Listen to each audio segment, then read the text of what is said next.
Assalamualaikum warahmatullahi wabarakatuh. A'udzubillahi minasyaitonir rajim. Bismillah. Innal hamdalillah nahmaduhu wa nasta'inuhu wa nastaghfiruh wa na'udzu billahi min shururi anfusina wa sayyiati a'malina. Man yahdihillahu fala mudilla lahu wa may yudlil fala hadiya lahu. Asyhadu an la ilaha illallah wahdahu la syarika lah wa asyhadu anna Muhammadan 'abduhu wa rasuluh. Sallallahu alaihi wa ala alihi wa sahbihi ajma'in. Allahumma rabbi shrah li sadri wa yassir li amri wahlul 'uqdatam min lisani yafqahu qawli. Allahumma la sahla illa ma ja'altahu sahla wa anta taj'alul hazna sahla idza syi'ta sahla. Hadis yang ke-444 ya. Hadis dalam babul jam'i bainal khaufi war raja, bab menghimpunkan di antara takut dan harap. Hadis nombor 444, hadis Abu Sa'id Al-Khudri kan.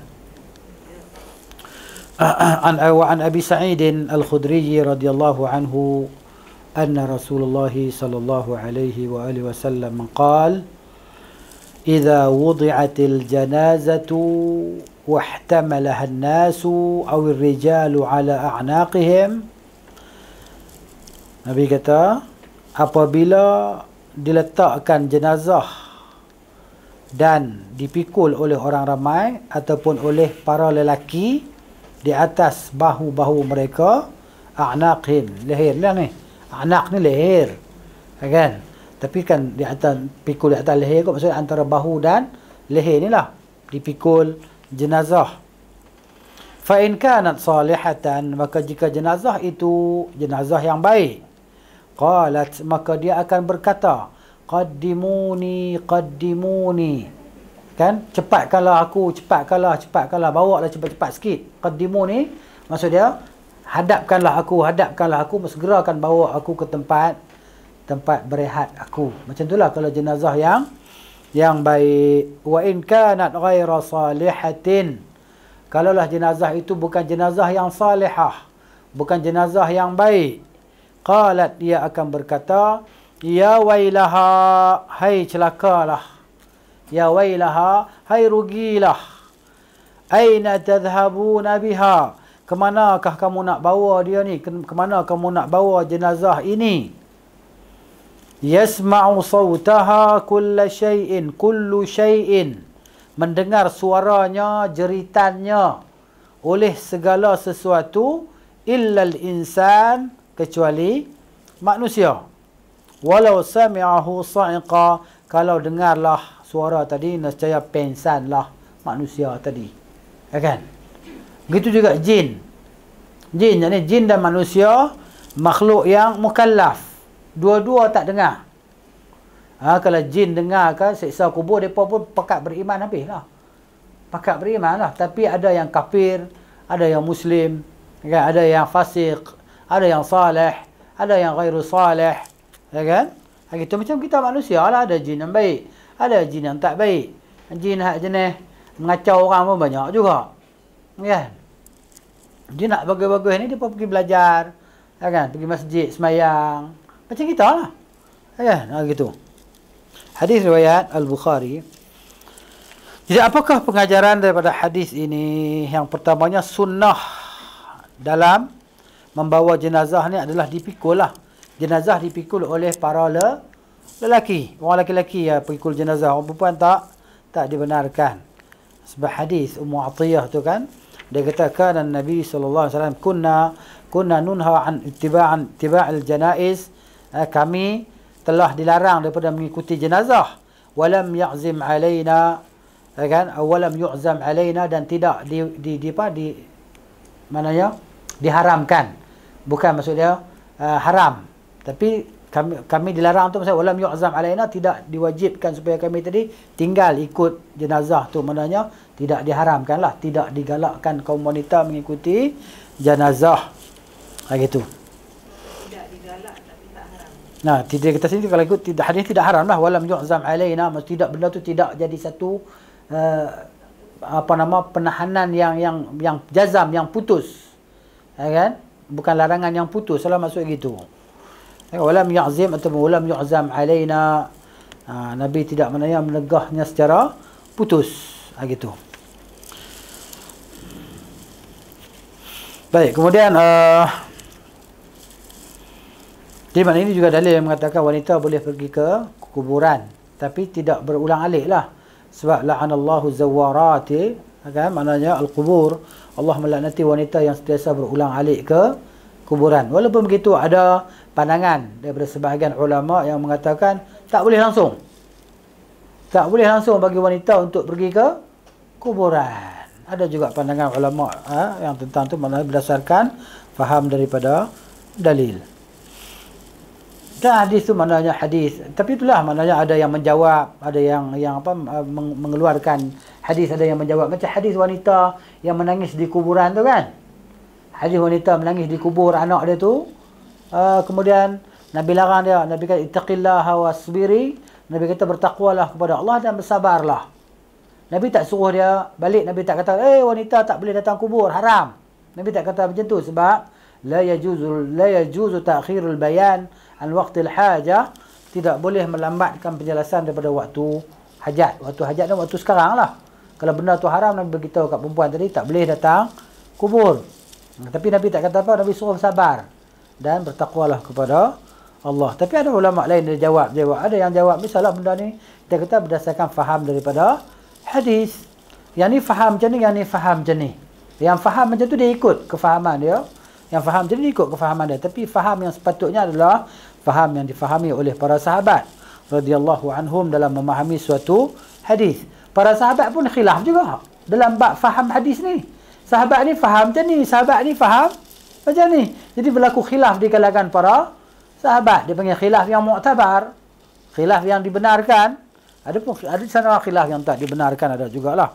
Tapi kita ni cuba usaha keluar daripada masalah khilafiyah. Gitu. Cuba sedaya mampu untuk keluar daripada masalah khilaf. Tapi ada khilaf yang dibenarkan, ada khilaf yang tak dibenarkan. Sebab tu ada ulama yang menulis buku Adabul Khilaf. Ada adab berkhilaf. Bagaimana kita beradab dengan khilaf tadi kan? Kita tak setuju dengan pandangan dia berdasarkan hadis ini, dan dia pun tak setuju dengan pandangan kita dengan hadis. Jadi maknanya masing-masing dengan pandangannya, tapi tidak berpecah belah, tidak membenci antara satu sama lain. Gitu. Para sahabat pun khilaf juga, tapi lam yatafarraqu, mereka tidak berpecah belah. Gitu.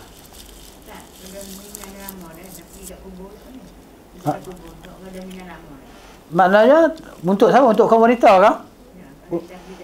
Untuk kaum wanita. Jadi mana ada pendapat yang insya-Allah rajihnya boleh pergi ziarah untuk sebab apa? Illah, sebab untuk kita ziarah kubur adalah untuk mengingatkan kita kepada akhirat. Mengingatkan kita kepada kematian. Boleh. Tapi jangan selalu hari-hari pergi. Pagi pergi, petang pergi, esok pergi, lusa pergi, hari-hari kan.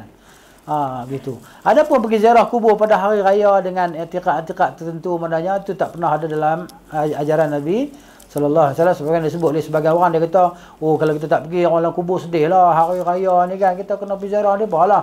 Macam kita ziarah orang di atas dunia ni lah. Itu semua dia main andaian dia. Tekaan yang tidak ada dalil yang pasti, yang sahih. Kan? Jadi hari raya ni hari kita seronok, bergembira.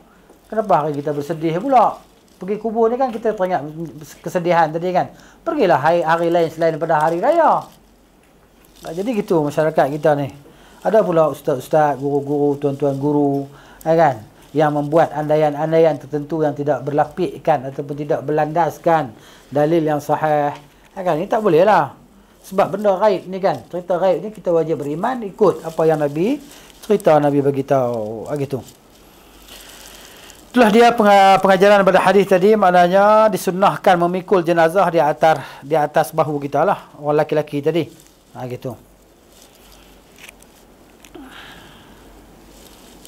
Jadi adapun yang berlaku hari ini bahawa jenazah dibawa di atas van ataupun kereta jenazah apa semua tu, benda ni khilaf dengan sunnah lah. Khilaf dengan sunnah. Yang sunnahnya dipikul di atas bahu, kerana apa? Dia akan melahirkan pengajaran-pengajaran bagi orang yang lihat jenazah tadi dibawa. Adapun yang dilakukan oleh hari ini dibawa oleh van, kenderaan yang tertentu apa semua tadi, itu adalah mengikut adat orang-orang kufar. Adat orang-orang kufar. Tapi macam mana dah berlaku berleluasa di kalangan masyarakat kita, kerana kubur dah jadi jauh dah. Dulu kubur dekat-dekat kan. Tapi di kampung saya, kubur tu tak rubah lagi. Kubur tu jugalah daripada saya kecil dulu. Maknanya orang pikul jenazah. Kan? Ke kuburan tadi. Jauh jugalah. Berapa kilometer? Ingat 4 kilometer lebih apa. Kan? Dulu, pikul jenazah. Tapi sekarang dia orang pakai van, ke kereta tu kan. Bukan van jenazah pun. Van orang kampung tu kan. Di kampung tu ada van jenazah pun. Jadi gitu. Tapi dulu orang pikul jenazah. Jadi maknanya gitulah. Tapi dah berlaku macam tu, dah jadi kebiasaan sekarang kan. Jenazah dibawa dengan van tadi kan. Kita ramai lah orang yang ikut jenazah. Dulu ramai orang ikut jenazah. Sekarang tak ramai lah orang ikut jenazah. Ikut dengan motor, dengan kereta. Yang tak ada motor, tak ada kereta, tak boleh ikut. Kereta penuh, tak boleh ikut. Jadi tak ramai lah orang yang dapat pergi ikut jenazah ke kuburan. Hanya dapat pahala solat je lah. Kan? Qirat. Ada pun satu qirat lagi, ikut jenazah sampai ke kuburan, tak dapat. Kan? Ramai yang tak dapat. Sebab apa? Ada yang tak ada kenderaan. Ada yang kenderaan dah penuh, tak boleh tumpang pergi. Kan? Itu cerita dia.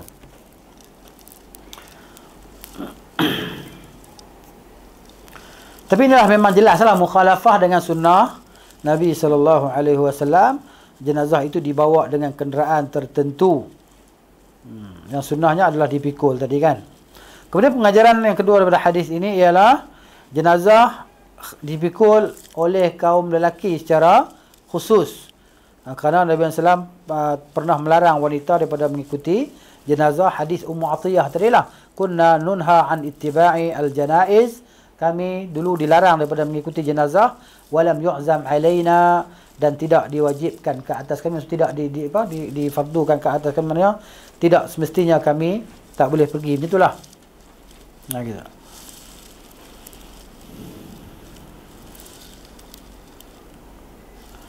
Kemudian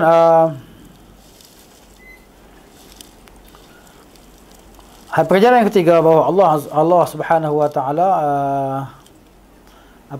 memerhatikan para hamba-Nya di tempat-tempat mereka lah, tempat-tempat tinggal mereka, dan apa yang Allah sediakan untuk orang-orang mati tadilah. Maka orang-orang beriman, mereka rindu dan gembira dengan apa yang disediakan untuk mereka daripada kemuliaan.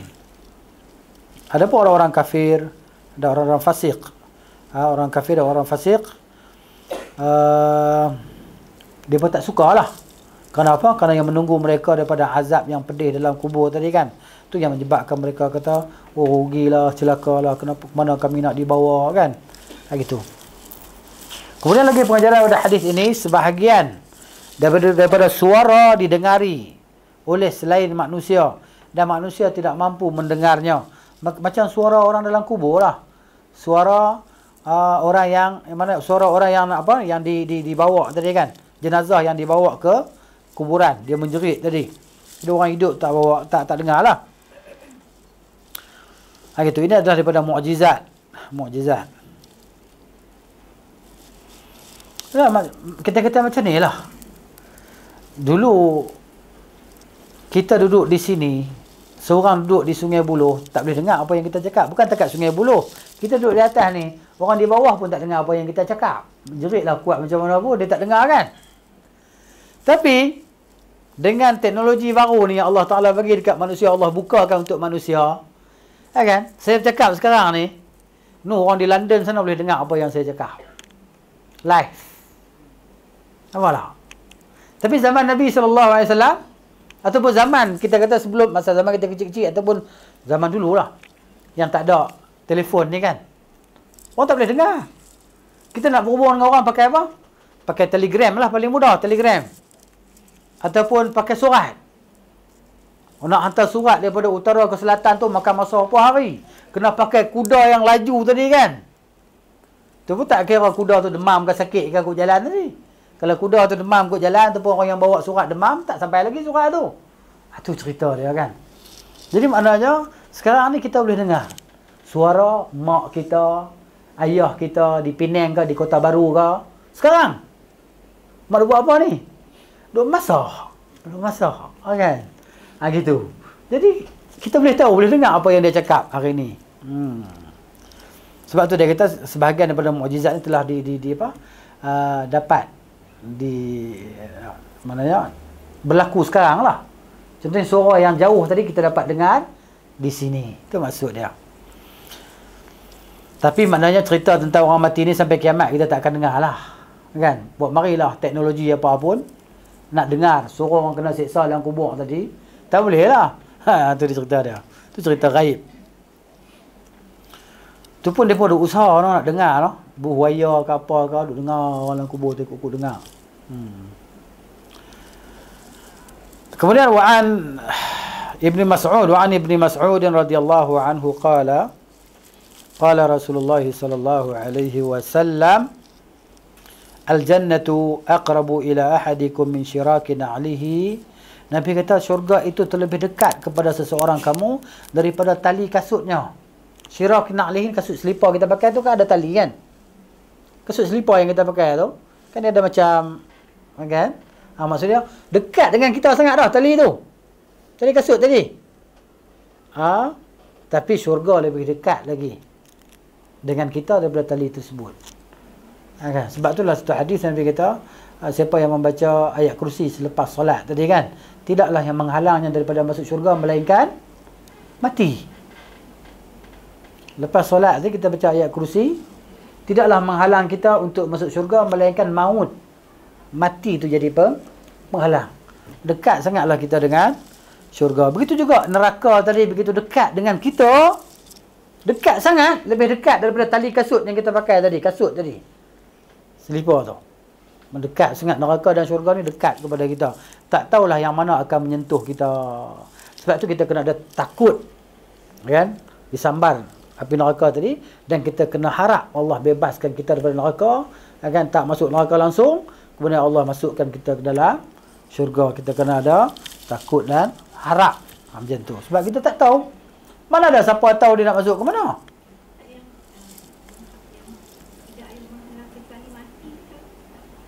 Maksudnya bila dia baca ayat kursi lepas solat, lepas tu dia mati. Masuk syurga. Gitu maksud dia. Lepas dia baca ayat kursi tadi, mati. Lepas solat kan? Masuk syurga. Tidaklah menghalangnya daripada memasuki syurga melainkan mati. Gitu. Habislah hadis bab ni. Masuk bab fadlul bukai, bab kelebihan menangis. Ya.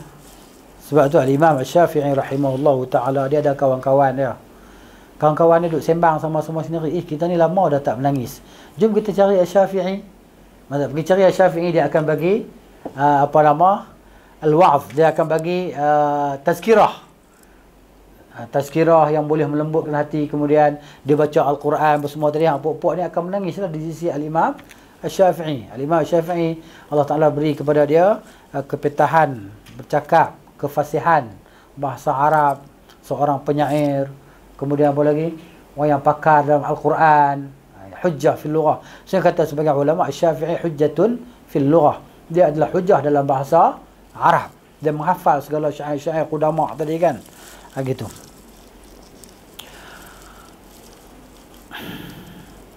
Jadi maknanya di sini Al-Imam An-Nawawi rahimahullah dia datangkan ayat daripada surah Al-Isra ya, 109. A'udzubillahi minasyaitonir rajim. Wa yakhruna lil adqani yabkuna wa yaziduhum khushu'a. Dan mereka jatuh, maksudnya turun. Yakhrun, mereka turun lil adqan. Maksudnya adqan ni dagu-dagu lah maksudnya. Dagu daripada turun dengan wajah mereka yabkun dalam keadaan menangis. Turun sujud. Wa yakhruna lil adqani. Mereka turun sujud. Yabkun, mereka menangis. Wa yaziduhum, dan menambah kepada mereka khusyu'a, kekhusyukan. Khusyuk dalam maknanya ibadat tadi, baca Al-Quran, khusyuk, tadabbur ayat-ayat dia, maka mereka pun menangis sambil sujud tadi. Ini ayat sajdah kan? Ayat sajdah tu, lambang tu. Ayat sajdah. Apabila mereka mendengar ayat-ayat Allah Ta'ala dibacakan, maka hati mereka terkesan dengan peringatan-peringatan daripada Al-Quran, ugutan-ugutan daripada Al-Quran. Lalu mereka turun sujud kepada Allah, mengagungkannya dan tawadhu', khudu', menghinakan diri di hadapan Allah dan mereka bertambah-tambah keimanan dan penyerahan diri kepada Allah Azza wa Jalla. Kemudian dalam surah An-Najm ayat 59-60, A'udzubillahi minasyaitonir rajim. Afa min hadzal hadits ta'jabun wa tadhakun wa la tabkun. Adakah daripada cerita ini kamu semua merasa kagum dan kamu ketawa dan kamu tidak menangis, kata Allah. Ya Allah turunkan ayat Quran ni sebagai apa? Mengingkari orang-orang musyrikin yang mendengar Al-Quran. Okay? Dan mereka merasa pelik. Adakah Quran ni benar, sahih? Okay? Dan mereka ketawa. Kerana apa? Kerana istihza, memperolok-olok. Serta mereka tidak menangis sebagaimana dilakukan oleh orang-orang yang yakin dengan Allah Azza wa Jalla. Ayat ini mengingkari perbuatan orang-orang musyrikin. Daripada Ibnu Mas'ud radhiyallahu anhu, katanya qala lin Nabi sallallahu alaihi wasallam. Nabi berkata kepadaku sallallahu alaihi wasallam, "Iqra alayya al-Quran." Nabi kata, bacalah ke atasku Al-Quran. Nabi suruh Ibnu Mas'ud baca Al-Quran, Nabi nak dengar. Qultu ya Rasulullah, aku berkata ya Rasulullah, aqra'u alayka wa alayka unzila. Saya nak kena baca dekat Rasulullah kan, sedangkan Quran itu diturunkan ke atas Rasulullah sallallahu alaihi wasallam. Qala inni uhibbu an asma'ahu min ghairi. Nabi kata, aku suka nak dengarnya daripada orang lain. Sunnah. Sunnah. Jadi kalau kita nak dengar Quran sunnah, suruh seorang baca Quran, suruh anak kita akan baca Quran lah. Mak nak dengar kamu baca, lama tak dengar suruh kamu baca Quran. Suruh suami kita baca Quran. Abang tolong baca Quran jap, nak dengar. Kan?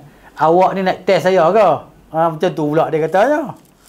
Takutlah dia kata macam tu kan. Awak nak uji saya ke? Tentang awak pergi belajar, saya tak belajar? Tak. Kan?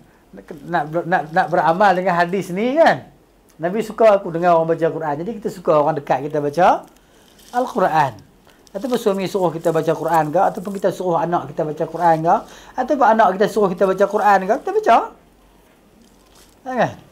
Nabi kata aku suka nak dengarnya daripada orang lain.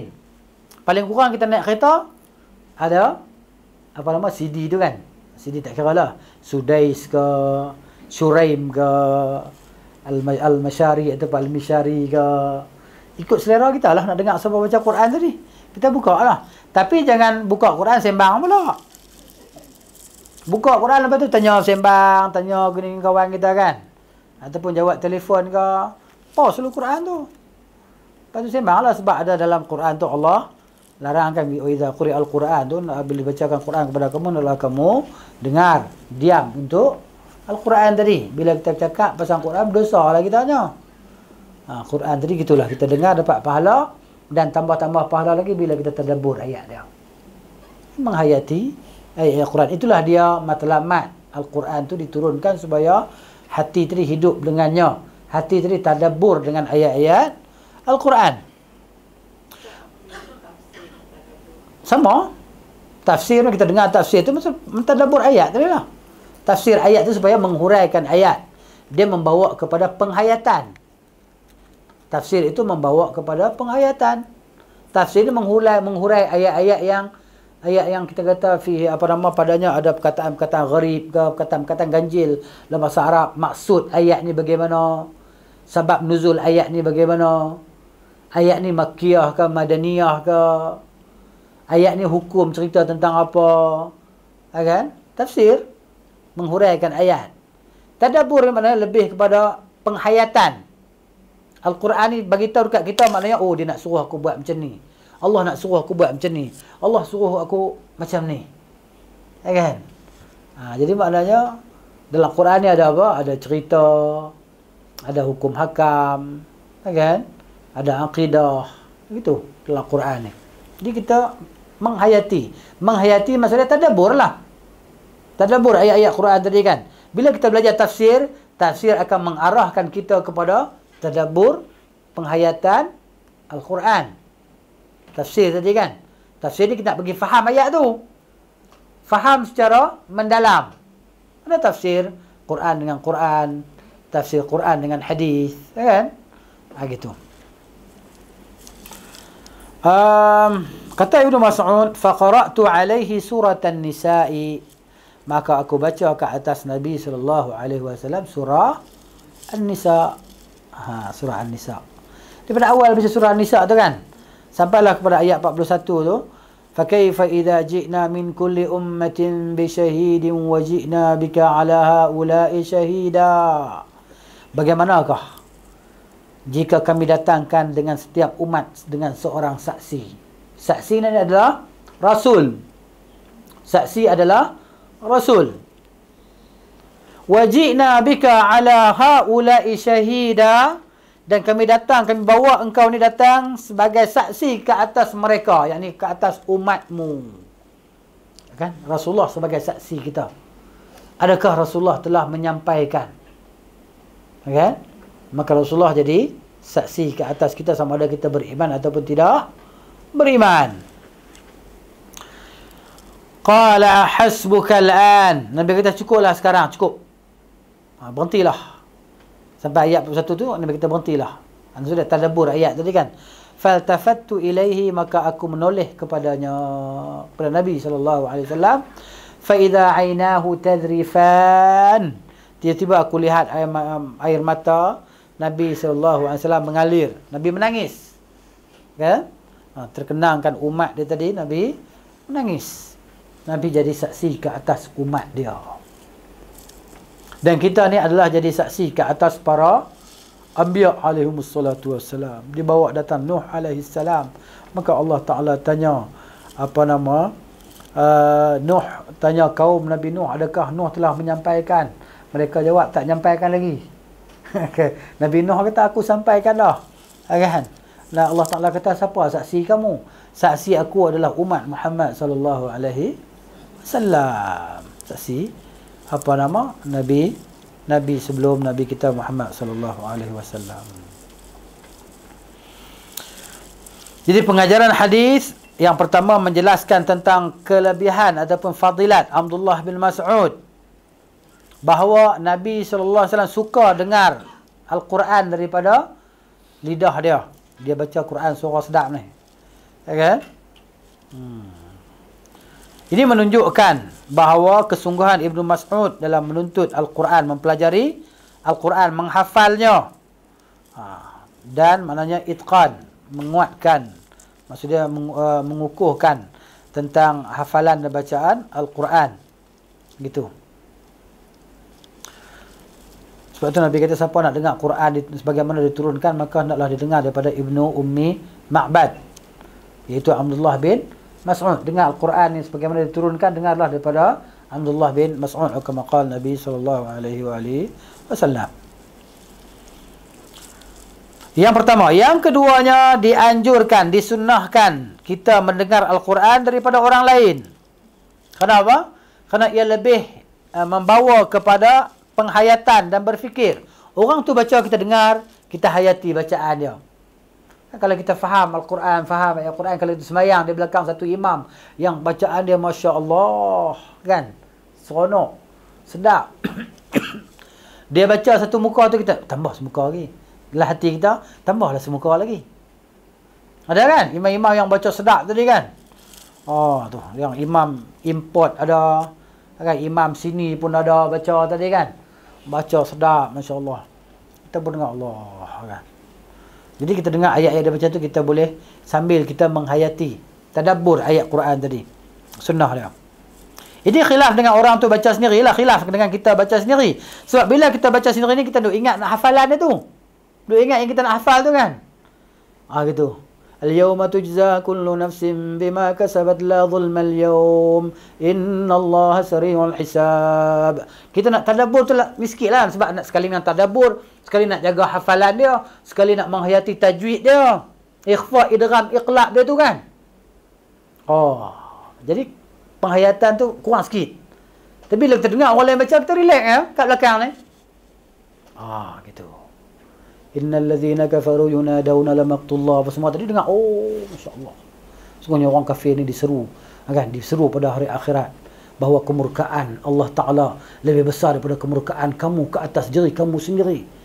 Qalu rabbana amattana thnataini Kan wa ahyaytana ithnatayn fa'tarafna bi dhunubina fahal ila khurujin min sabil, fahal ila khurujin min sabil. Ayat Quran tadi cerita pasal akhirat. Dia berkata, Tuhan kami, engkau matikan kami 2 kali, engkau hidupkan kami 2 kali. Kan? Maksud dia, kita boleh menghayati bacaan daripada imam tadi. Lebih lagi lah daripada kita baca sendiri, kata di sini. Kemudian, yang ketiga, pengajaran hadis harus membaca, murid membaca Quran, baca Al-Quran atas gurunya. Maksud dia, murid baca, guru dengar. Haruslah. Ada kita jawaz. Dan harus kita menyuruh orang lain memutuskan bacaan dia. Kerana apa? Kerana masalah tertentu lah. Macam tadi lah Nabi SAW kata kepada Abdullah bin Mas'ud, cukup lah. Cukup. Kan? Dia suruh Ibn Mas'ud tadi hentikan bacaan dia. Dia kata hasbuka. Nabi kata hasbuka. Cukup lah. Gitu.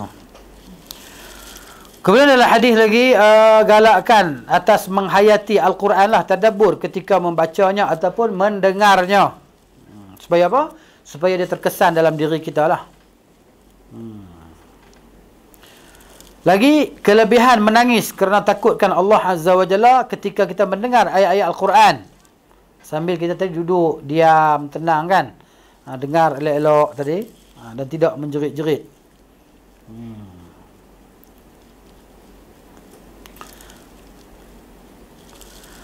Kemudian wa an Anas radhiyallahu anhu qala, daripada Anas radhiyallahu anhu katanya, khataba Rasulullah sallallahu alaihi wasallam khutbatan. Rasulullah berkhutbah dengan satu khutbah, ma sami'tu mithlaha qat. Aku tidak pernah dengar khutbah yang macam tu sebelum ni. Faqala, Nabi kata, "Lau ta'lamuna ma a'lamu." Kalaulah kamu semua tahu apa yang aku tahu, la dhahiktum qalilan. Nescaya kamu semua ketawa sedikit. Wala bakaitum kathiran, nescaya kamu banyak menangis.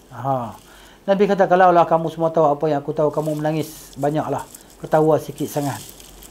Qala, kata Anas, faghatta ashabu Rasulillah sallallahu alaihi wasallam wujuhahum. Maka para sahabat semua yang dengar Nabi kata pakat tutup muka mereka, pakat tutup muka tadi. Okay? Walahum khaninun, dan bunyi orang menangis, pakat menangis habis. Bila dah Nabi kata macam tu kan, pakat tutup muka menangis. Menangis tersedu-sedu tadi kan. Gitu. Hadis dah lepas dah, maknanya dalam bab al-khauf, bab takut sebelum ni dah lepas dah. Gitu. Nak cerita sahabat-sahabat Nabi sallallahu alaihi wasallam tadi kan, Nabi cerita apa dekat depa, terus depa buat. Buat terus. Tak tunggu lagi dah. Menangis terus para sahabat radhiyallahu anhum.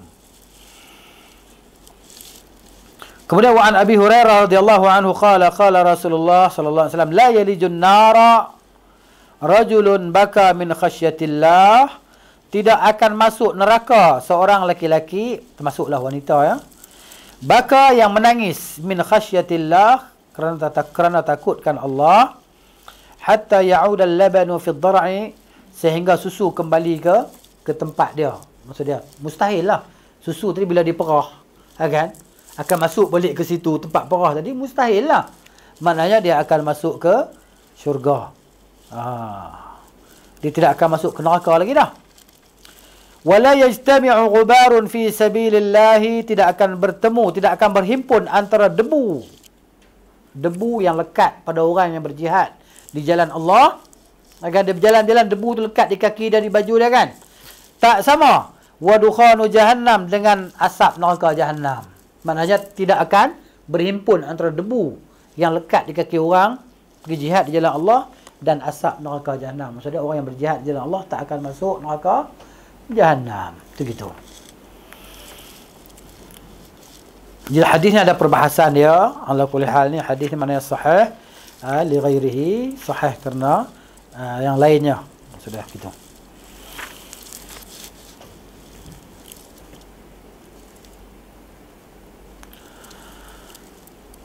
Jadi maknanya pengajaran daripada hadis, menangis kerana takutkan Allah Ta'ala mendorong kepada istiqamah lah. Jadi orang tadi bila dia menangis dengan ikhlas, takut kepada Allah Azza wa Jalla, ini akan mendorong dia untuk terus istiqamah dalam beribadat. Gitu. Dan jadilah air mata tadi sebagai pelindung dia daripada azab neraka. Kemudian kelebihan jihad di jalan Allah Azza wa Jalla untuk meninggikan kalimah Allah, ini juga akan menyebabkan seseorang itu terhalang daripada masuk ke neraka. Tak masuk neraka lah, dia akan masuk syurga. Wa anhu qala Rasulullah sallallahu alaihi wasallam, sab'atun yuzilluhum Allah fi zillih. Ada 7 golongan yang Allah akan lindung mereka pada lindungannya, dalam lindungannya, yauma la zilla illa zilluh, pada hari yang tiada lindungan kecuali lindungannya sahaja, iaitu imamun adilun, imam pemimpin yang adil. Imam ni bukan imam maksud imam surau masjid tu. Dia nak adil macam mana? Dia mesti dia ketua lah. Imam di sini adalah ketua yang adil. Nak jadi orang adil ni susah kan? Susah. Yang keduanya, wasyabun nasya'a fi ibadatillahi ta'ala, pemuda yang daripada awal dia beribadat kepada Allah Ta'ala. Daripada awal dia beribadat. Ini yang akan dapat lindungan Allah Ta'ala pada hari mahsyar. Masih dapat hidayah daripada awal lagi, daripada muda lagi dapat hidayah. Kemudian terus beribadat tadi kan. Hidup dia tenggelam dalam ibadat kepada Allah. Menuntut ilmu daripada muda tadi kan, sampai dia mati. Macam para imam kita lah. Wa rajulun qalbuhu mu'allaqun fil masajid, lelaki yang hatinya sentiasa terpaut dengan masjid, teringat masjid. Mu'allaq ni teringat je, tergantung. Masa teringat masjid, dia nak pergi masjid, tengok jam ni, masuk waktu dah ni, nak pergi ke masjid. Hati teringat nak pergi masjid. Macam pergi nak solat lah. Pergi untuk solat. Syabun nasya'a fi ibadatillah kan? Termasuklah lelaki dan wanita. Adapun rajulan ni, rajul saja, lelaki ya. Okay? Syabun, pemuda, tak kira lah pemuda dan pemudi, yang daripada awal dia beribadat kepada Allah Ta'ala. Kemudian rajul, lelaki. Di sini hadis sebut lelaki, sebab orang lelaki tempat semayang dia di masjid ataupun di surau. Bukan tempat semayang dia di rumah dia. Tempat semayang di rumah dia ni semayang sunat je lah. Itu tempat semayang bagi orang lelaki di rumah dia semayang sunat. Adapun semayang fardu ni tempat dia di masjid ataupun di musalla. Dia kira muda lagi lah, kan?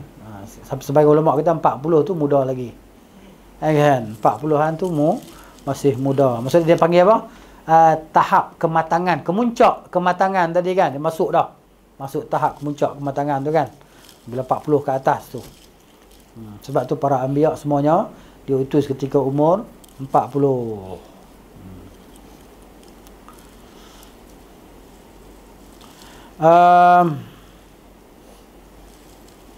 Warajulani tahabba fillahi, dan 2 lelaki yang berkasih sayang kerana Allah, ijtama'a alaih, mereka berhimpun di atasnya, bertemu kerana Allah Azza wa Jalla, wattafarraqa alaih, dan berpisah kerana Allah Azza wa Jalla.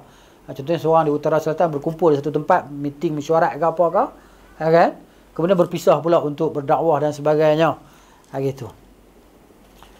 Kemudian warajulun da'athum ra'atun dzatu mansibin wa jamalin, seorang lelaki yang diajak berzina oleh wanita yang kaya, dzatu mansibin, yang ada pangkat, kan?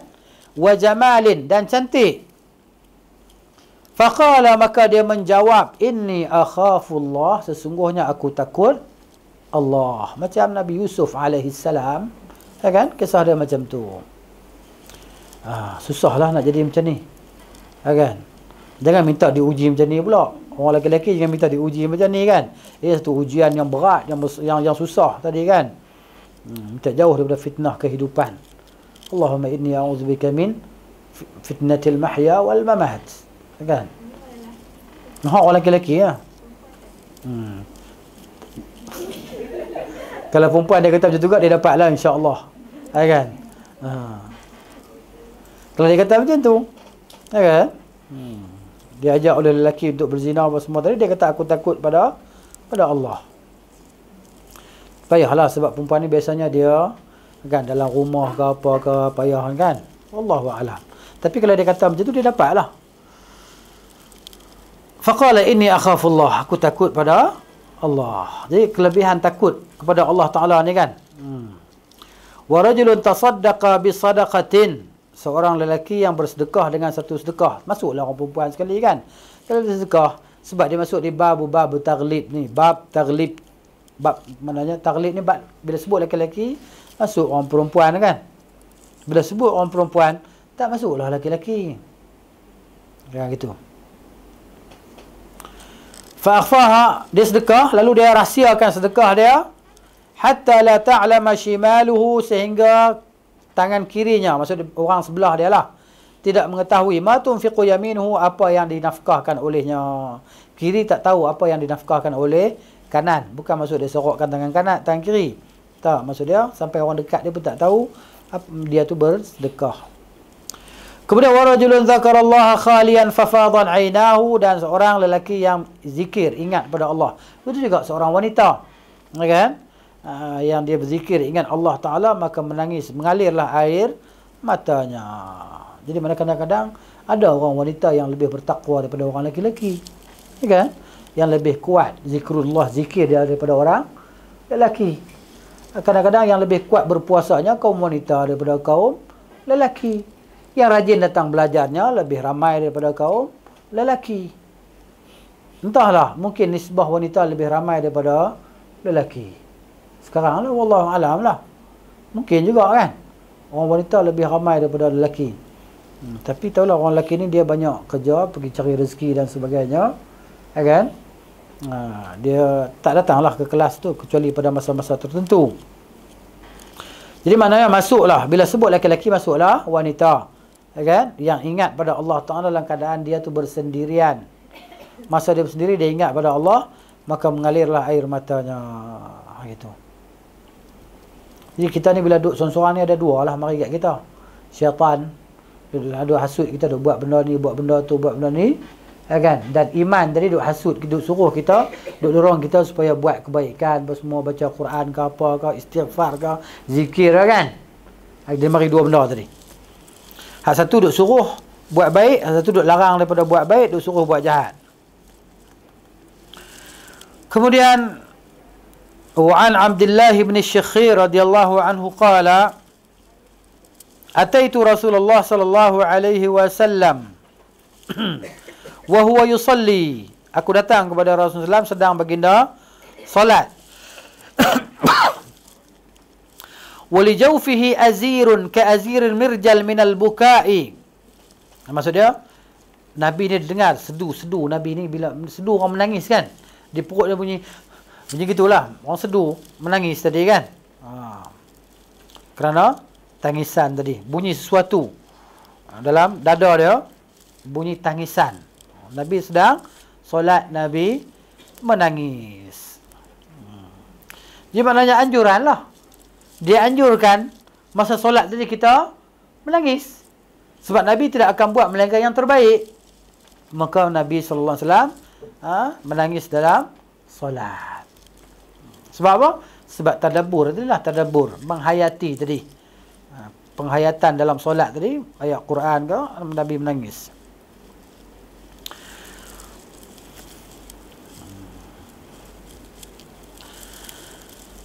Jadi haruslah kita ni cerita dekat orang lain. Harus bagaimana sahabat tadi cerita tentang sifat Nabi SAW ketika solat. Kita harus juga cerita tentang sifat imam-imam tertentu. Imam tu kalau dia semayang seronok orang dengar, dia macam khusyuk lah baca, kemudian dia menangis kan. Gitu. Macam kita lah, kita tengok dalam TV tu kan, dekat Mekah Sudais jadi imam semayang, Sudais sampai satu ayat tu dia menangis, yang belakang pekat habis menangis, orang tak faham bahasa Arab pun menangis juga kan. Menangis terus esak-esak kan, berdoa kemudian pula dalam kunut tadi kan, menangis. Makmum pun menangis juga, walaupun makmum tak faham imam tu minta apa kan. So, tapi dia nampak imam tu, dia pun rasa kekhusyukan untuk menangis juga. Gitu.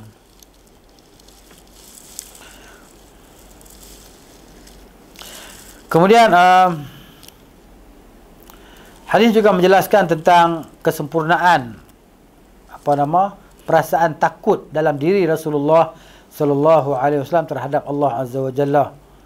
Ini menunjukkan tentang tingginya akan besarnya ilmu Nabi kita dengan Allah Taala lah. Gitu. Barang siapa yang zahir daripadanya tanda-tanda kekhusyukan, dia zahir macam tu, tidak dianggap dia ni sebagai orang yang riak, selama mana dia tidak niatkan untuk riak. Kan dia sembahyang baca Al-Quran, tiba-tiba dia menangis kan imam tadi kan, bukan maknanya dia tu berdosa. Jangan kita kata riak lah tu, nak menunjuk-nunjuk kan. Dah, selama mana dia tak qasadkan untuk riak, maka tak ada masalah apa. Dan menangis dalam solat tidak membatalkannya, tidak membatalkan solat. Dan tidak juga mengeluarkan seseorang itu daripada khusyuk dalam solat. Bahkan menangis dalam solat itu merupakan tanda khusyuk dalam solat. Tapi menangis memang menangis kerana Allah lah, dengan penghayatan ayat Quran tadi kan. Bukan menangis dengan sebab berlaku perselisihan faham kan dan sebagainya, dengan suami, dengan isteri kan, dengan kawan ke, bukan dengan sebab tu, tapi dengan sebab khusyuk dalam solat. Gitu. Jadi bolehlah kita maknanya usahakan supaya bila kita baca ayat tadi, aku sat lagi sembahyang saya aku nak baca ayat ni, surah ni, ya kan? Ayat cerita pasal neraka, cerita pasal syurga kan, aku nak baca surah Ar-Rahman lah. Surah Ar-Rahman ataupun surah Al-Waqi'ah. Nak sembahyang sat lagi kan? Supaya lepas tu tadabbur cerita pasal syurga, cerita pasal neraka kan, begini. Oh, kan menggigil dia, menangis dia tadi. Gitu.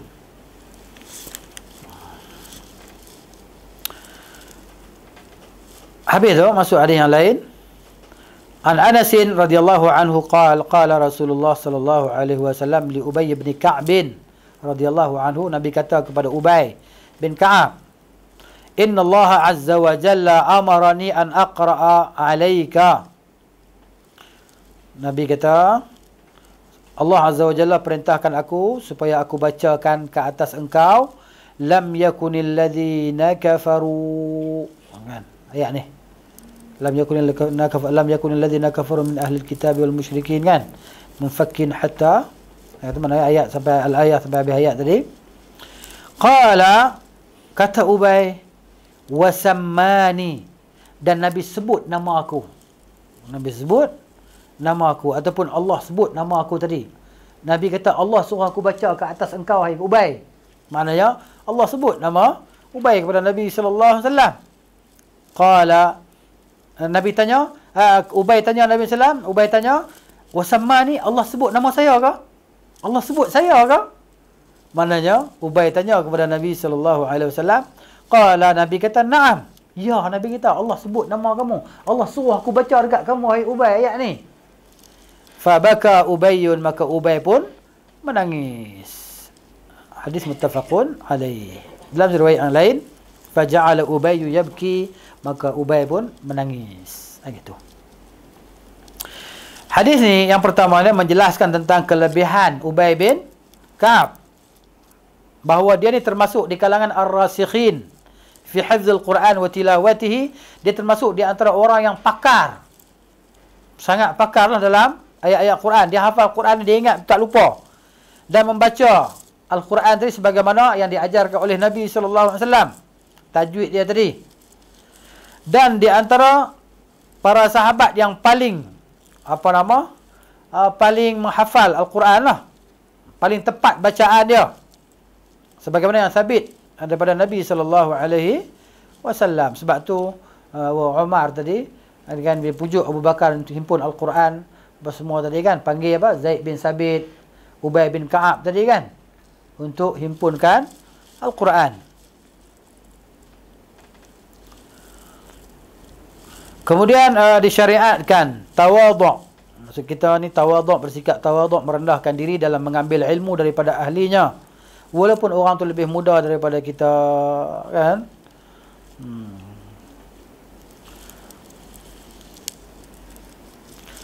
Jadi maknanya Nabi sallallahu alaihi wasallam ni dia bacakan Al-Quran tadi ke atas Ubay sebagaimana yang diperintahkan oleh Allah Taala ke atasnya. Kata Ibnu Katsir rahimahullah, Nabi SAW bacakan surah itu ke atas Ubay supaya apa? Supaya tathbit, untuk kukuhkan lagi ayat yang dihafal oleh Ubay dan untuk menambahkan keimanannya. Kemudian harus menangis ketika gembira. Dan ketika mendapat nikmat. Ubay dia menangis kerana apa? Kerana gembira. Gembira yang amat sangat tadi kan. Allah Ta'ala sebut nama dia tu. Kamu baca dekat Ubay. Allah suruh Nabi baca kat Ubay surah ni kan. Dia seronok kerana gembira. Jadi haruslah. Harus.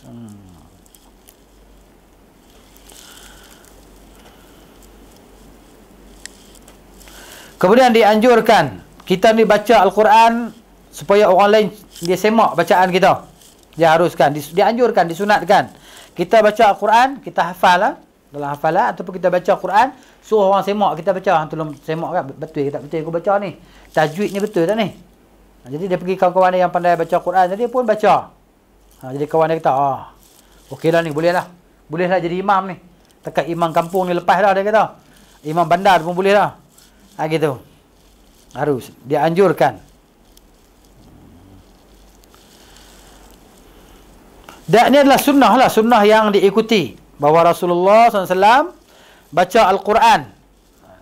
Maknanya setahun sebelum Nabi meninggal, sekali ataupun dua kali lah Nabi baca. Jibril semak bacaan Nabi SAW. Nabi baca, Jibril semak. Jibril ni guru kepada Nabi kita lah SAW. Sampai hari ni lah orang buat macam tu kan. Kita baca Quran dengan depan guru kita. Kita bawa Al-Quran, kita pun baca, guru kita semak. Begitu juga yang menghafal Al-Quran. Dia pergi depan guru dia, dia baca, guru dia semak hafalan dia. Macam tu lah.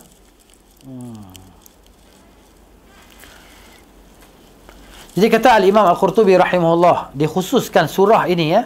Surah Lam Yakunil Ladzina Kafaru tadi kan. Kerana apa? Kerana surah ini dia merangkumi tauhid. Tauhid, ar-risalah, kerasulan lah. Wal ikhlas. Begitu juga ikhlas. Was suhuf wal kutub al-munazzalah alal anbiya, kitab-kitab yang diturunkan ke atas para nabi, disebut padanya salat, zakat dan hari akhirat. Penjelasan tentang ahli syurga dan ahli neraka. Jadi maknanya dalam surah ni dihimpun banyak cerita. Surah pendek tapi dalam tu terdapat banyak cerita. Wa anhu, dan darinya, daripada Anas juga, qala Abu Bakrin li Umar radhiyallahu anhuma. Abu Bakar dia berkata kepada Umar ba'da wafati Rasulullah sallallahu alaihi wasallam. Selepas Rasulullah wafat, Abu Bakar kata kepada Umar, intaliq bina ila Ummi Aiman radhiyallahu anha. Jom kita pergi ziarah Ummu Aiman. Ummu Aiman ni apa dia? Pengasuh Nabi lah. Dia pengasuh Nabi, tentulah dia lebih tua daripada Nabi SAW. Nabi wafat, dia tak wafat lagi. Gitu. Ingat tak ketika ibu Nabi SAW wafat di mana? Di Madinah kan? Jalan balik ke Mekah ke? Gitu. Madinah. Maka yang bawa balik dia ke datuk dia tadi, Ummu Aiman. Yang bawa balik kepada Abdul Muttalib tu kan? Bawa Rasulullah SAW balik tadi. Dia tak wafat lagi. Tua sangat dah ni. Nazuruha. Jom kita ziarah dia. Kata Abu Bakar kepada Umar. Kama kana Rasulullah sallallahu alaihi wasallam yazuruha. Sebagaimana Rasulullah menziarahinya. Nabi selalu ziarah Ummu Aiman. Falamma intahayna ilaiha bakat. Bila kami sampai kepada Ummu Aiman, kan? Dia tengok kami, bakat. Maka dia menangis. Nangis Ummu Aiman tadi. Faqala laha, maka Abu Bakar dan Umar pun katalah dekat Ummu Aiman, ama ta'lamin ma yubkiki, apa yang menyebabkan engkau menangis hai Ummu Aiman? Ama ta'lamina anna ma 'indallahi ta'ala khairun li Rasulillah SAW. Tidakkah kamu tahu bahawa yang ada di sisi Allah itu lebih baik untuk Rasulnya? Qalat, kata Ummu Aiman, ma abki alla akuna a'lamu anna ma 'indallahi khair li Rasulillah SAW. Aku menangis bukan sebab tu, bukan sebab aku tak tahu bahawa yang di sisi Allah itu lebih baik untuk Rasulnya. Walakinni abki, Akan tetapi aku menangis. Annal wahya, kerana wahyu qad inqata'a minas sama'i, telah terputus daripada langit. Mana Jibril tak marilah. Kan? Tidak Jibril selalu datang kan? Datang jumpa Nabi SAW, bawa wahyu. Mana wahyu tak turun dah lagi. Habis dah wahyu. Berita langit tak ada lagi dah. Gitu.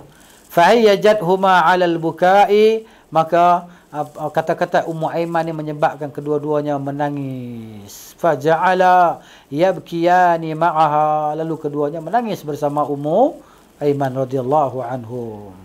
Hadis ni dah lepas dah dalam bab ziarah alil khair, bab ziarah ahli kebaikan dan duduk bersama mereka serta bersahabat dan mengasihi mereka. Dan lepas dah bab ni hadis letakkan, mana Al-Imam An-Nawawi letakkan hadis dalam bab kelebihan menangis tadi kan, cerita tentang sahabat yang menangis tadi begitu. Kemudian wa an Ibnu Umar radhiyallahu anhuma qala lamma ishtadda bi Rasulillah sallallahu alaihi wasallam waja'uhu, ketika Nabi ni sakit teruk dah. Ni sakit nak wafat ni, sakit teruk. Qila lahu fi salati, maka dikatakan kepada Nabi sallallahu alaihi wasallam pada waktu solat tu, ketika nak solat dah, orang beritahu lah dekat Nabi kan, masuk dah waktu solat, nak solat dah ni. Faqala, maka Nabi kata, muru Aba Bakrin falyusalli bin nas, kamu semua suruhlah Abu Bakar jadi imam solat. Jadi hadis ni sebagai isyarat bahawa selepas Rasulullah adalah Abu Bakar. Jadi khilafah Abu Bakar ni bin nas, kekhalifahan Abu Bakar, pemerintahan Abu Bakar dengan nas, perintah daripada Nabi sallallahu alaihi wasallam. Nabi kata muru, yang jadi imam ni akan jadi ketua.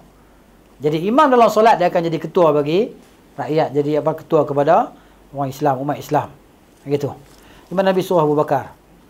Faqalat Aisyah radhiyallahu anha, kata Aisyah, inna Abu Bakrin rajulun raqiqun. Abu Bakar ni orang dia hati dia lembut sangat. Dia baca, dia jadi imam sekali, dia tak ada nak habis sembahyang lagi, tak ada nak baca. Kira nak menangis lah. Abu Bakar ni raqiq, hati dia lembut sangat. Idza qara'a al-Qur'ana ghalabahu al-buka'u, dia bila baca Quran menangis. Jadi suara tangis tu lebih jelas daripada suara bacaan Al-Quran dia. Faqala muruhu falyusalli. Nabi kata suruh dia sembahyang juga. Dia jadi imam bagi solat tadi, imam dalam solat. Nabi suruh. Wa fi riwayatin an Aisyah radhiyallahu anha qalat qultu inna Aba Bakrin idza qama maqamaka lam yusmi' an-nasa min al-buka'i.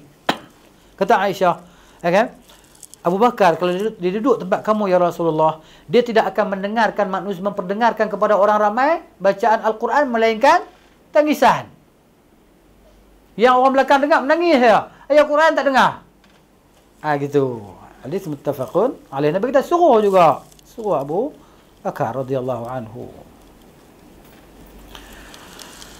Jadi pengajaran daripada hadis ini, kelebihan Abu Bakar lah, fadilat Abu Bakar radhiyallahu anhu, kan? Dan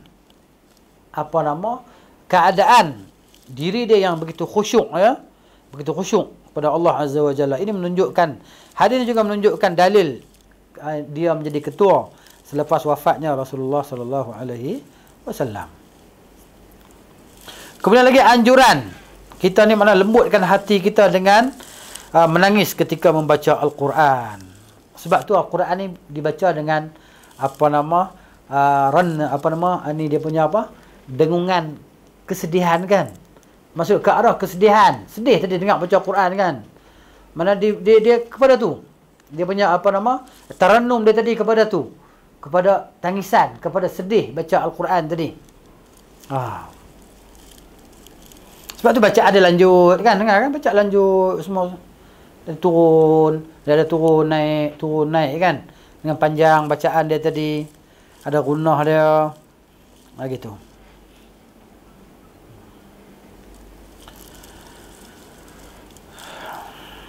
Kemudian harus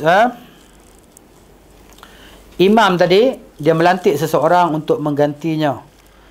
sebagai imam solat lah. Harus bagi ketua atau pemimpin melantik seseorang sebagai ganti dia menjadi imam solat. Gitu. Jadi imam sesuatu tempat itu adalah wakil kepada ketua lah, wakil kepada menteri ke apa ke, wakil rakyat ke apa ke, gitu. Kemudian wa'an Ibrahim bin Abdurrahman bin Auf anna Abdurrahman bin Auf radhiyallahu anhu utiya bi ta'amin. Abdurrahman bin Auf dibawa makanan untuk dia, wa kana sha'iman. Dia ni sedang berpuasa. Orang bawa makanan dekat dia. Orang tak tahu kata dia puasa, sebab tu orang bagi makan dekat dia. Faqala, maka kata Abdurrahman, qutila Mus'ab bin Umair radhiyallahu anhu wa huwa khairun minni. Kata Abdurrahman bin Auf, Mus'ab bin Umair telah dibunuh dan dia lebih baik daripada aku. Falam yujad lahu ma yukaffanu fihi illa burdatun. Tidak didapati untuk dikafankan jenazah dia melainkan satu selimut saja, burdah yang kecil. In ghuttiya biha ra'suhu, kalau ditutuplah burdah tadi kepalanya, badat rijlahu, nampaklah dua kakinya. Maksud selimut tadi tak luas lah. Selimut dia kecil kan. Tutup kepala tadi terbuka, nampak dua kaki dia. Wa in ghutiya biha rijlahu bada ra'suhu. Bila dibuka, ditutup dua kaki dia, maka zahirlah kepalanya. Thumma busita lana minad dunya ma busita. Kemudian kami diberikan kepada kami keduniaan. Macam kamu tengok hari ni lah, kekayaan. Makan yang lazat-lazat, kenderaan yang mewah, pakaian yang cantik-cantik, bersih-bersih, baru-baru pakaian tadi kan. Diberikan kepada kami keduniaan sebagaimana diberikan sekarang. Au qala, ataupun kata Abdurrahman, u'tina minad dunya ma u'tina. Telah diberikan kepada kami daripada dunia ini apa yang diberikan kepada kami. Kekayaan, kemewahan. Qad khashina an takuna hasanatuna ujjilat lana. Hai, kami takut, kata Abdurrahman, kalaulah kebaikan, nikmat-nikmat ini diberikan segera kepada kami, tak diberikan kepada kami di akhirat nanti. Takutnya dia kata, hari ni kita dapat nikmat yang begitu besar, tapi akhirat besok nikmat itu telah diberikan kepada kamu semasa kamu di dunia. Sekarang tak ada lagi nikmat untuk kamu. Takutnya macam tu, kata Abdurrahman bin Auf. Thumma ja'ala yabki hatta taraka at-ta'am. Kemudian dia menangis sehingga dia tinggalkan makanan itu. Tak makan lagi dah. Dia maksud dia nak buka puasa kot ni. Kan tak makan lagi. Minum air tak makan dah. Hadis riwayat Al-Bukhari. Jadi pengajaran daripada hadis ini dianjurkan kita tadi sebut ataupun ingat kisah-kisah orang-orang yang saleh yang terdahulu. Waz-zuhad, dan orang-orang yang zuhud. Supaya apa? Supaya hati kita tak terpaut sangat dengan dunia ni kan. Tak pernah cukup kita ni. Betul tak? Terus kata orang lain, siapa ya? Tak pernah cukup. Mana dah ada tu. Nak lagi. Nabi kata betul lah. Nabi kata, "Lau kana li ibni Adam wadiyan min dhahabin labtagha thalithahuma wa la yamla'u fahu illa turab." Kama qala Nabi sallallahu. Nabi kata, kalaulah anak Adam ni ada dua lembah emas. Dua lembah emas tu kan? Tak tahulah. Maknanya orang terkaya di dunia lah kot. Lembah tu jadi emas dia punya. Kan? Manusia terkaya di dunia siapa dia? Yahudi apa tu? Kan? Kaya sangat. Ni kita kata paling rendah kekayaan dia di Malaysia 4 bilion tu pun banyak dah. Makan 4 bilion tu saya ingat sampai mati, duduk balik mati pula. Tak habis 4 bilion tu. Kan? Kita bayar parking RM2 pun nak bising dah. Sejam RM2 bayar parking pun. Kan? Dia pun 4 bilion tak ada apa-apa. Tu 4 bilion. Kira hak paling tak kaya lah. Kalau hak paling kaya di Malaysia ni berapa? 54 bilion ke apa? Satu Cina tu kan. Kaya dah. 54 bilion. Makan sehari berapa ringgit lah makan lah. Udang galah sekong pun tak habis makan kan. Takkan nak makan hari-hari udang galah pun. Kolesterol. Mati macam tu lah. Jadi orang kekayaan ni dia bukan makan banyak sangat kan. Dia makan 2-3 sudu dia berhenti lah. Tinggal lah. Sebab apa? Sebab nak jaga kesihatan. Lagi 4 bilion, 5 bilion siapa nak jaga dia kata. Itulah dia, manusia tak pernah kenyang. Dia dah projek dia 2-3 juta. Nak projek tak tahu. Cari projek macam-macam. Sampai tak sempat nak pergi masjid. Itulah dia manusia. Kemudian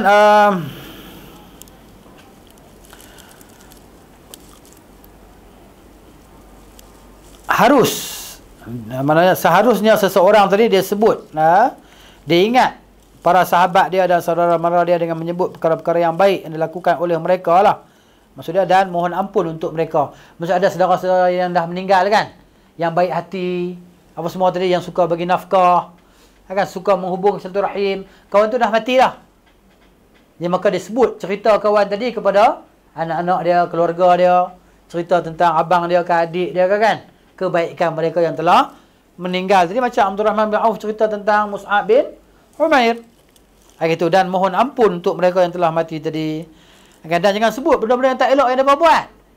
Benda yang tak elok memang mereka ada buat pun, kita tahu pun. Maka kita rahsiakan aib dia tadi. Kita tak sebut pada orang lain.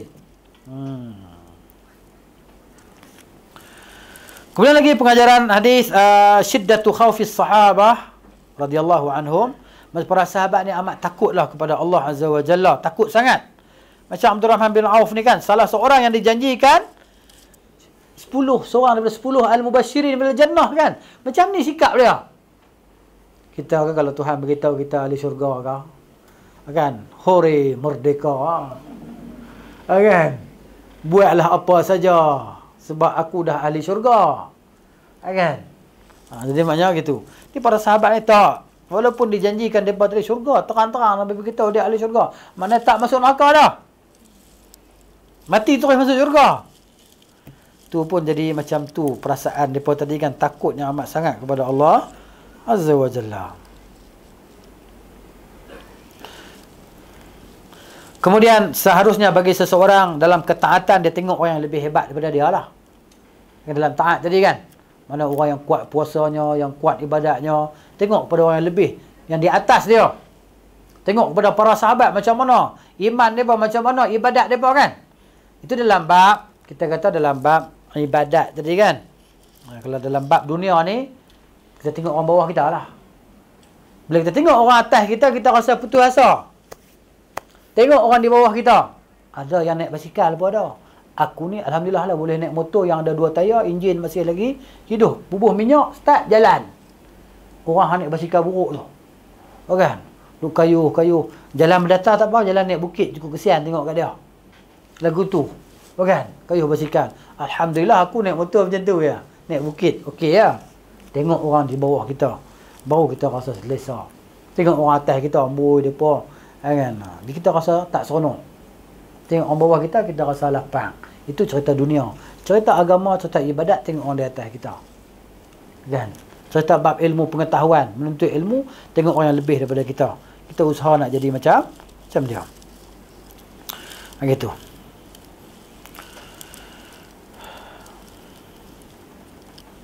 Kemudian wa'an Abi Umamah Sudai bin Ajlan Al-Bahili radhiyallahu anhu عن النبي صلى الله عليه وسلم قال ليس شيء أحب إلى الله تعالى من قطرتين وأثرين قطرة دموع من خشية الله وقطرة دم تهراق في سبيل الله وأما الأثران فأثر في سبيل الله تعالى وأثر في فريضة من فرائض الله تعالى.